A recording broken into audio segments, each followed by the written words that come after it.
대한기독교서회가 매달 발행하는 기독 월간지 기독교 사상이 2025년 8월로 지령 800호를 맞았습니다.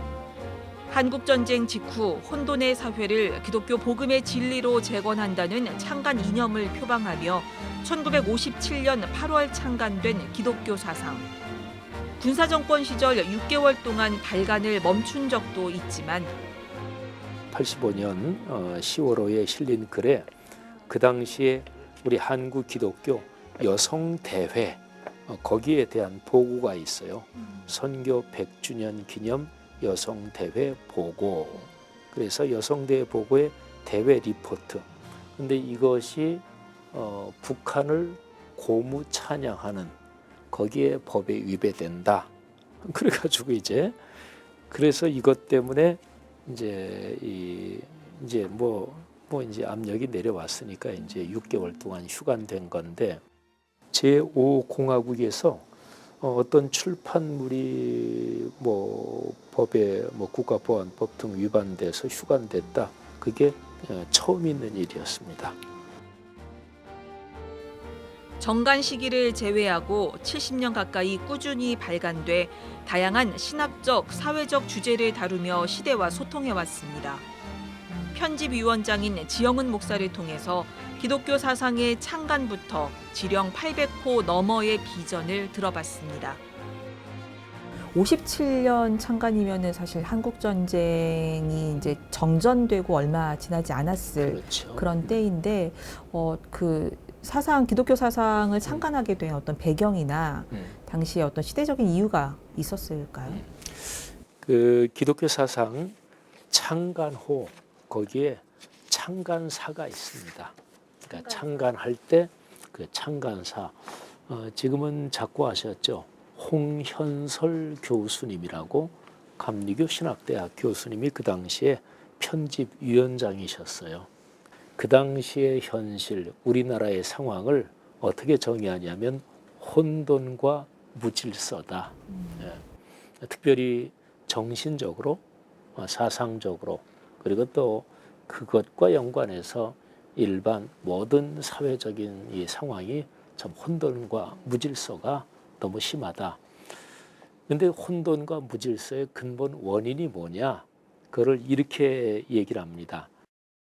사상의 불안정과 빈곤이다. 그러니까 그 당시 6.25 끝나고 전 국토가 초토화되고 그랬으니까 경제적으로 혼란스럽고 정치적으로도 그렇고 그런데 좌우 대립 심했고요. 해방 후에 또 이승만 정부 들어서고 이러면 자유당 정부 들어서고 하면서 그런데 이제 기독교 사상은 창간할 때 취지가 이 모든 사회적, 현실적, 경제적 이 혼란의 원인이 뭐냐? 사상이 불안정하다. 그리고 빈곤하다. 여기서 본 거예요. 그러면서 기독교 진리, 기독교의 복음으로서 올바른 사상 그리고 올바른 정신적인 길잡이가 되겠다. 그래서 오늘날 이 시대의 혼란과 무질서를 극복하겠다. 이게 이제 창간 취지입니다. 그래서 기독교 사상을 얘기할 때 제일 핵심적인 단어가 바로 기독교 복음입니다. 기독교 복음의 정신으로 말하자면 오늘날 이 시대의 사상의 불안정, 빈곤을 극복하겠다 하는 거죠. 57년에 창간을 하고 6, 7, 8, 9 그리고 2000년대까지 쭉 오면서 기독교 사상은 어떤 신학들 아니면 어떤 기독교 정신들을 담아왔는지 한번 소개를 좀 해주시겠습니까? 기독교 사상은 두 가지 단어로 설명이 가능하다고 저는 생각을 합니다. 하나가 복음이고 또 하나가 에큐메니즘입니다. 에큐메니컬 운동 그러면은 교회 연합 운동 한글로는 그렇게 번역할 수 있죠. 근데 단순하게 교회 연합 운동 이것보다는 이 에큐메니즘이라는 단어가 가지는 폭이 더 넓습니다. 에큐메니즘이라는 단어 안에는 사회와 세계까지 포괄하고 있는 그게 에큐메니즘의 원래 뜻입니다. 기독교 사상은 처음에 창간할 때부터 언제나 기독교의 모든 교파 서로 다르잖아요. 역사도 다르고 교리도 다를 수 있고. 근데 이거를 포괄했고 이것뿐 아니라 사회 전체까지 포괄하는 그 의식이 아주 명백했습니다. 예를 들어서 창간 후 대담을 하는데 좌담을 거기에 참여한 사람들이 있었을 거 아니겠어요. 근데 절반 이상이 난 크리스찬입니다. 창간 대담에. 그러니까 이거는 굉장한 어떤 그 당시에 기독교 사상이 어떤 의식을 가지고 있었는가를 보여주는 거죠. 그래서 기독교 사상은 창간호부터 지금까지 교계 전체 그리고 사회 전체의 문제를 늘 품에 안고 걸어왔다. 이렇게 보시면 돼요. 교회의 보편성으로 교회를 넘어 사회와 소통하는 공간이 바로 기독교 사상이었다는 겁니다. 1970년대 우리 사회 노동, 인권 문제 속에서 민중신학의 논의도 기독교 사상을 통해 촉발됐습니다.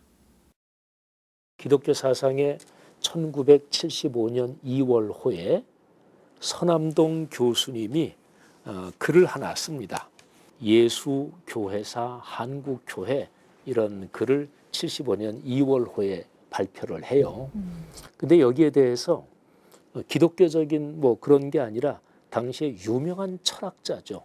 김형효 교수, 서강대학교 교수고. 근데 이 김형효 교수님이 서남동 교수님이 기독교 사상에 쓴 글에 대해서 반박을 하는 글을 써요. 근데 그게 기독교 사상이 아니라 문학 사상, 여기에다가 반박을 해요. 그리고 나서 75년 4월호에 서남동 교수님이 민중의 신학 이런 제목으로 글을 쓰고 또 민중신학에서 저 유명한 안병무 교수님 그분이 민족 민중교회 이런 글을 써요. 그러니까 이게 의미가 뭐냐면 기독교 사상은 그 당시에 뭐 예를 들어서 기독교인 또 목회자만 보는 잡지가 아니었다는 거죠. 우리 사회의 일반 지식인들까지도 기독교 사상을 주목하고 그러니까 기독교 사상은 기독교 잡지라기보다도 기독교 복음, 기독교 진리, 기독교의 가치관을 가지고 일반 사회 전체를 포괄하고 서로가 교류하고 사상적으로 소통하는 잡지였다. 아무튼 네. 70년대 민중신학. 그다음에 이제 기상이 쭉 넘어가면서 80년대 가서는 평화 통일 거기에 대한 담론을 또 기독교 사상에서 아주 계속해서 줄기차게 제기를 하고 또 특집으로도 다루고 그러죠. 그다음이 여성신학에 대한 담론도 다루고요. 또 90년대, 2000년대 들어와서 환경, 기후 생태 위기 이런 것도 다루고요. 그리고 남북 간의 평화 통일 문제 뭐 이런 것도 80년대 이후로 기상이 지속적으로 다뤘죠. 신학의 본질적인 의미는 신학은 존재하는 모든 것을 다 포괄하거든요. 왜냐하면 하나님이 세상 전체를 다 창조하신 분이니까. 그러니까 신학은 하나님의 뜻을 다루는 거 아주 원론적으로 얘기하면 그러면 존재하는 모든 게 되잖아요. 그러니까 우리가 보통 기독교, 교회 이 범위가 아니라 뭐 흔히 말하는 정치, 사회, 경제, 문화, 종교, 무슨 자연계 전체 본질적인 의미의 신학의 범위가 그렇거든요. 기독교 사상은 참 그런 어떤 본질적인 신학학이 이거를 견지해온 잡지다 이렇게 볼 수가 있습니다. 지영은 목사는 기독교 사상이 담아온 소통의 가치가 오늘의 교회와 사회 현장에는 적용되지 못하고 있다며 아쉬워했습니다. 그러니까 2000년 기독교 역사에서 정통, 법통 네. 이거는 뭐냐면 그리스도인이 어느 문화권, 어느 사회, 어느 시대에 있든지 거기에서 기독교 신앙을 가지진 않았더라도 그 사람들의 삶이 기독교적인 가치관으로 볼 때 기독교적인 가치관에 부합하는 사람들과 같이 대화하고 소통하고 연대해야 된다. 이게 2000년 기독교 역사의 정통적인 신학적 견해입니다. 정확하게 그거 없으면 선교가 어떻게 돼요? 접촉점이요. 그거 없으면 선교는 딱 하나 남죠. 뭐 쉬운 얘기로 무력으로 선교하는 거고. 우리가 돈 많으니까 돈 적절하게 받고 예수 믿어. 이게 제국주의적인 선교잖아요. 십자군 선교고. 근데 우리 한국 교회는 서구 기독교가 해온 제국주의적인 선교. 십자군식의 힘으로 밀어붙이는 이런 거 하면 안 된다. 이 얘기는 수도 없이 하면서 그런 의식에 많이 사로잡혀 있는 거예요. 그러니까 십자군 정신, 십자군 그 정신 자세를 가진 제국주의적인 이런 선교가 아니고 십자가의 정신으로 희생하고 헌신하고 다른 사람을 존경하고 사랑으로 끌어안고 그걸 온 삶으로 온 몸으로 보여주는 거, 그렇게 선한 이웃으로 살아가는 거, 그게 이제 소금과 빛으로 살아가는 거잖아요. 그게 기독교인데. 그리고 그런 기독교 사상은 최대한도로 그렇게 걸어왔다고 애를 쓰고 또 몸부림을 하고 있는데, 근데 어쨌든 부족한 점은 맞겠죠. 어쨌든 앞으로도 그런 방향으로 지치지 않고 걸어갔으면 하는 마음이 있고. 독서 인구의 감소와 출판 시장의 위축 가운데서도 기독교 사상은 지금까지 무려 68년 동안 이어져 왔습니다. 지영은 목사는 이 책이 꾸준히 발간될 수 있었던 가장 큰 힘은 연합기관인 기독교 서회가 있었기에 가능했다고 말했습니다.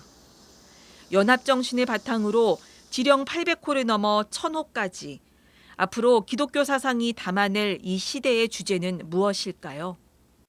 우리 기상 편집위원 내부에서는 성경이 가르치는 또 기독교 신학의 원론적인 입장에서 교회는 그리스도의 몸이고 하나거든요.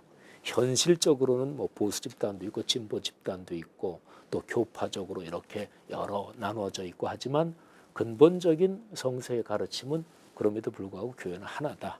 이게 이제 신앙적인 고백이거든요. 그래서 기상의 지면에 현재 상황에서 보수 진보 이렇게 되어 있는 그쪽을 같이 좀 더 포괄하고 필진들이나 이런 것도 그렇고 이제 그래야 되는 게 이제 하나의 과제이겠고, 그다음에 두 번째는 지금까지 그래왔지만 오늘날의 세계 지금 문명사적 전환기라고 얘기하잖아요. 특히 코로나19 통해서 그게 가속화됐다고. 근데 사실이 있죠.